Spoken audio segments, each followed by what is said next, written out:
I call the Assistant Minister. Thank you, Madam Deputy Speaker. I rise today to speak in support of the Product Emissions Standards Bill 2017. This bill enables the introduction of air pollution standards for products such as small petrol engines, equipment and outboard motors.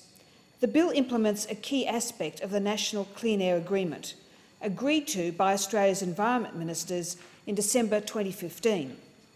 Under that agreement, a key initial action was the introduction of national emission standards for new non-road spark ignition engines and equipment, also known as NRSIEE.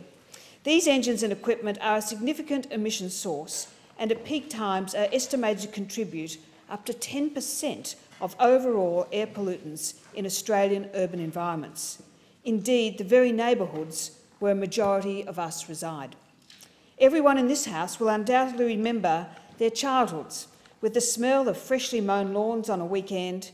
Add to that fragrance the ever-distinctive two-stroke exhausts and petrol aromas emanating from mowers, hedge trimmers, whippersnippers and the dreaded leaf blowers. Times have changed little since those days, yet our knowledge of the emissions of such equipment has resulted in the rethinking of small engine emissions. Madam Deputy Speaker, it may pass your mind, but you do know that small spark engines are high emitters of pollution for their size. Two-stroke leaf blowers can produce similar nitrogen oxides to one car, and I'm told that some lawnmowers can produce 40 times the emissions of a car.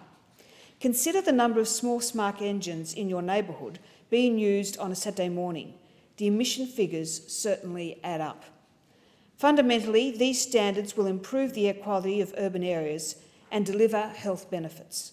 With increases in population and transport growth comes added pressures on the quality of the air we currently enjoy. Quality air that most of us take for granted. Clean air is good air, and the facts that I will set forth in my support for this bill will demonstrate the unsuspecting dangers we are all exposed to. This bill will align Australia with other developed countries and other major markets which already have similar standards. Australian standards will be harmonised to minimise any regulatory burden. I note that the government has consulted and worked with the industry for more than a decade to develop emission standards for these products. In order to allow industry time to adjust to these new standards, they will be phased in over the next 2 years. It is proposed that imports of non-compliant products will be prohibited from 1 July 2018, with the sale of non-compliant products fully prohibited from 1 July 2019. As part of these bills, customs and excise charges will impose fees on the importation of products prescribed under the Product Emissions Standard legislation. These fees will enable the full cost recovery of the costs associated with regulating prescribed products. Like most federal members, I continually meet with my constituents to hear firsthand their current concerns and issues. One such local resident is Mr Gary Fuchs. For those of you who do not know him, Gary is the chairman of Blue Sky Alliance, representing some manufacturers and distributors of non-road engine products who believe that Australians deserve to breathe clean air. Gary has worked in close consultation with industry and government on these standards for the past 10 years and wants to ensure that Australia is stringent in our approach to the enforcement of these standards. Gary's passion for this legislation and for the environment starts in his own garage, where I understand much of his small engine equipment is emission standard friendly. As I mentioned earlier, with the emissions of leaf blowers and lawnmowers, these proposed standards will cover the noxious air pollutants, such as carbon monoxide and nitrogen oxides, that have significant impacts on human health. With estimates that new standards could deliver $1.7 billion in avoided health costs, it is vital that this bill is supported by all in this House. Given that similar standards are already in place in 26 of the 35 OECD countries, Australia has become the dumping ground for high-polluting products manufactured overseas. Manufacturers who produce these old emission-intensive engines have realised that the Australian market is still open for sale when it comes to old emission-intensive engines. You only need to walk into your local large hardware outlet to see the cheap Chinese import mowers. No one can expect these engines to be the cleanest and greenest.